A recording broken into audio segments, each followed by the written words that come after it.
আসসালামু আলাইকুম রহমতুল্লাহ। 4 জানুয়ারি 24 নির্বাচন কমিশন কি করতে গেল আর একই হয়ে গেল। ভোটের আগে কঠিন অবস্থা। ভোটের আগে ইসির উপর চাপ আরও বাড়ল। দর্শক, পরিস্থিতি শান্ত করার চেষ্টা করেছিল ভোটের আগে নির্বাচন কমিশন উদ্যোগ নিয়ে, কিন্তু হয়ে গেল অন্য কিছু। চাপ আরও বেড়ে গেল, শান্ত পরিবেশ অশান্ত হয়ে গেল। যা ঘটেছে আপনারা জানেন যে নির্বাচন কমিশন তারা ব্রিফ করেছে বিদেশি কূটনীতিকদের। সেই ব্রিফিংয়ে যা ঘটলো সেটা নির্বাচন কমিশনের জন্য নতুন টেনশন, নতুন চাপ। যা জানতে চাওয়া হয়েছে সেগুলো এই নির্বাচনে যে বিদেশিদের আগ্রহ নেই তারই একটা প্রমাণ। মোটের উপরে কূটনীতিকদের তেমন আগ্রহ ছিল না এই ব্রিফিংয়ে, এই কথিত ব্রিফিংয়ে। তারপরও যারা গিয়েছিল, যা ঘটেছে সেটা নিঃসন্দেহে সরকারের জন্য এমন একটা পরিস্থিতির ইঙ্গিত দেয় যে সরকার বিদেশি কাউকে ম্যানেজ করতে পারেনি বা কনভিন্স করতে পারেনি, বা নির্বাচনের পর এই নির্বাচনের ফলাফল সম্পর্কে নেতিবাচক প্রতিক্রিয়াই বিদেশিদের পক্ষ থেকে আসতে পারে, সেরকমই দেখা যায়। যা জানতে চেয়েছে নিঃসন্দেহে দেখেন, মানে বিএনপি বা বিরোধী দলগুলোর যে অভিযোগ যে ভোটারদের জোর করা হচ্ছে ভোট কেন্দ্রে যেতে বা চাপ প্রয়োগ করা হচ্ছে ভোট দিতে, জনগণ স্বতঃস্ফূর্তভাবে ভোট দিতে যাচ্ছে না, এখন জোর করে ঘাট ধরে ভোট কেন্দ্রে নিতে চায়, এই যে অভিযোগ, সেই অভিযোগ গ্রহণ করেই নির্বাচন কমিশনের কাছে বিদেশি কূটনীতিকরা অনেকে প্রশ্ন করেছেন ভোট দিতে চাপ দেওয়া হচ্ছে কেন বা চাপ দেওয়া হচ্ছে কিনা। তো এর উত্তর নির্বাচন কমিশন দিয়েছে। এটা নিয়ে কোনো গণমাধ্যম শিরোনাম করেছে এভাবে, ভোট দিতে কোনো চাপ দেওয়া হচ্ছে না। এর মানে কি, ভোট দিতে চাপ দেওয়া হচ্ছে এই প্রশ্ন করা হয়েছিল ইসির কাছে বিদেশিদের পক্ষ থেকে, তারপরে উত্তর। এখন উত্তর তো দিবেই, এটা তো আর স্বীকার করবে না, কিন্তু বিদেশিরা তো আর ইসি বললেই যে ব্রিফিং করলেই যে গ্রহণ করবে সেটা এরকম নয়। এর আগে পররাষ্ট্র মন্ত্রণালয় ব্রিফিং করেছে 28 অক্টোবরের পর, কোনো বিদেশি গ্রহণ করেছে না। শুধু ভারত, চীন, রাশিয়া ছাড়া এই সরকারের কোনো বক্তব্য কেউ গ্রহণ করে না। ভোট দিতে কোনো ধরনের চাপ দেওয়া হচ্ছে না বলে জানিয়েছেন প্রধান নির্বাচন কমিশনার কাজী হাবিবুল আউয়াল। কূটনীতিকদের সঙ্গে বৈঠকে একথা জানান তিনি। প্রধান নির্বাচন কমিশনার কূটনীতিকদের বলেন, ভোটারদের ভোট দিতে কোনো চাপ দেওয়া হচ্ছে না, বরং ভোট দিতে আসার জন্য বোঝানো হচ্ছে। হ্যাঁ, কথাটা নৈতিকভাবে চমৎকার, কিন্তু বাস্তবতা আমরা দেখি ভিন্ন। ভোট দিতে চাপ প্রয়োগ করা হচ্ছে, ভোট না দিলে তার সরকারি সুযোগ সুবিধা থেকে তার নাম কেটে দেওয়া হবে, কথা বলা হচ্ছে। এমনকি ভোট দিতে না আসলে বা নৌকায় ভোট না দিলে ভোটার আইডি কার্ড থেকে তার নাম বাদ যাবে, এই হুমকিও দেওয়া হয়েছে। এখন ভোট দিতে চাপ তো আর নির্বাচন কমিশন দিবে না। ভোট দিতে চাপ দিচ্ছে, জোর প্রয়োগ করার চেষ্টা করছে কারা? প্রার্থীরা। আওয়ামী লীগ ভয়ের সংস্কৃতি তৈরি করেছে, অনেকের চাকরি চলে যাবে, এই যে নানানভাবে বোঝানোর চেষ্টা করা হচ্ছে। অতএব ভোট দিতে চাপ প্রয়োগ করা হচ্ছে, বাধ্য করা হচ্ছে, নানান উদ্যোগ নেওয়া হচ্ছে বাধ্য করতে, এটাই সত্য। এটা নির্বাচন কমিশন বিদেশিদের কাছে অস্বীকার করেছে, কিন্তু অস্বীকার করে কোনো লাভ নেই, ভিডিও প্রমাণ আছে চাপের।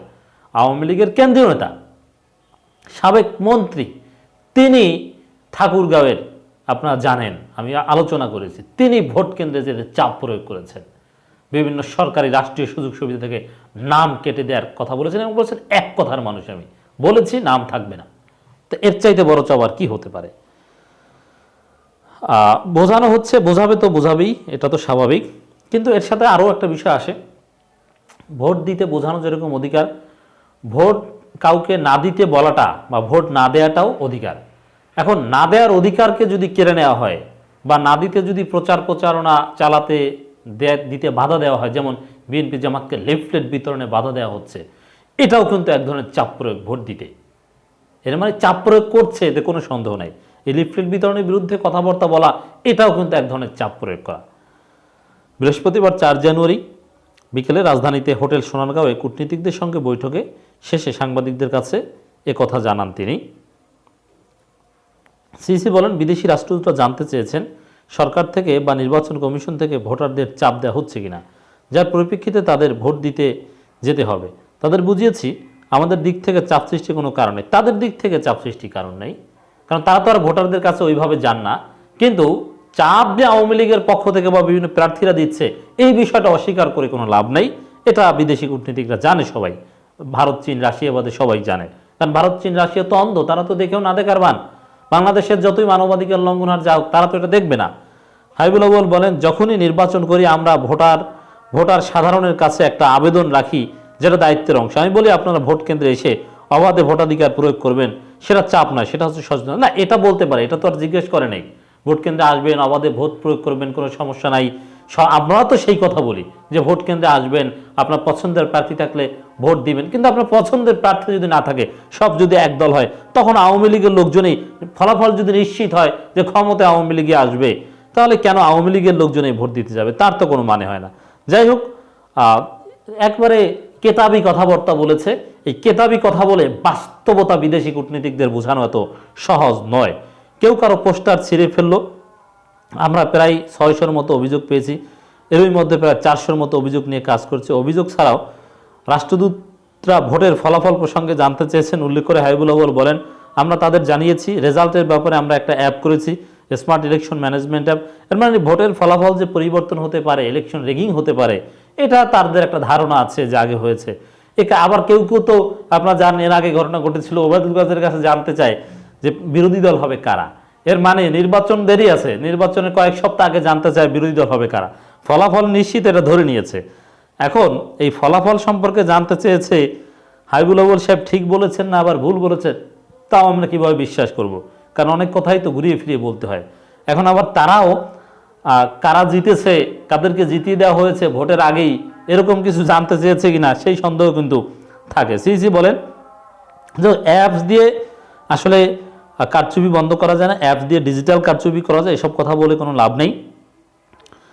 এছাড়া নানান বিষয়ে কথা বলেন সিইসি। বলেন অ্যাপটা পরিচিত করার উদ্দেশ্য হলো আমরা টোটাল যে ক্রেডিবিলিটি বা স্বচ্ছতা যে অবস্থানটা, সেটাও আরও বেশি গ্রহণযোগ্য করা, যেন তাদের আশ্বস্ত হতে পারেন, যাতে কোটেশন দেখে সেন্টারে কোনো রকম অনিয়ম, কারচুপি বা অতি দ্রুত জাম্প হয়ে গেলে কিনা, সে অবিশ্বাস্য কোনো কিছু ঘটেছে কিনা, সেটা তারা জানতে পারে। আচ্ছা, অ্যাপস এটা তো এডিট করা বা অ্যাপসে আপডেট দেওয়া তো ইসির দায়িত্ব।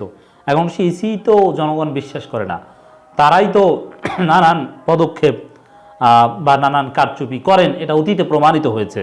তারাই তো রাতে ভোট নেওয়ার ব্যবস্থা করেছেন, এই ইসি না হলো এর আগের ইসি।